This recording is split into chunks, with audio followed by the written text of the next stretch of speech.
Kwa kuwa changamoto hii ya maeneo ya kulimia inayowakabili wananchi wa Malinyi inafanana kabisa na changamoto ambayo inawakabili wananchi wa vijiji vya Twendembele na Naluwale wilayani Tunduru, ambapo maeneo yao pia yalitwaliwa kutokana na masuala ya uhifadhi, na kwa kuwa viongozi mbalimbali waandamizi wamekuwa wakiwapa ahadi especially kwa wenzetu wa Twendembele kwamba maeneo yataongezwa, nini kauli ya serikali sasa katika kutekeleza ahadi hizi za viongozi ili wananchi wa vijiji hivyo vya Twendembele na Naluwale wapate maeneo ya kulima, kwa sababu pressure ya kuongezeka kwa watu imekuwa kubwa na maeneo ya kulima ni madogo? Asante.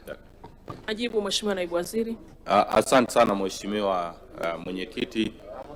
Nimpongeze vile vile ndugu yangu Ado Shaibu kwa swali lake la msingi, na moja tu nimwambie tu, kauli ya serikali ni kwamba serikali inachokiahidi lazima itakitekeleza, na manake huwa tunafanya tathmini na kuna vikao ambavyo kila hatua huwa tunaifanya, na tukishamaliza hatua zote za vikao ambavyo tumevifanya, manake tutakuja kuwaonyesha wananchi ni eneo gani wanapaswa sasa walilime katika hususan katika eneo hilo la Twendembele Tunduru ambako umeliainisha. Kwa hiyo tuwathibitishie tu kwamba ahadi ya serikali iko pale pale na itatekelezwa mara baada ya kumaliza hatua zote za kiutaratibu. Asante. Asante Mheshimiwa. Sasa namuita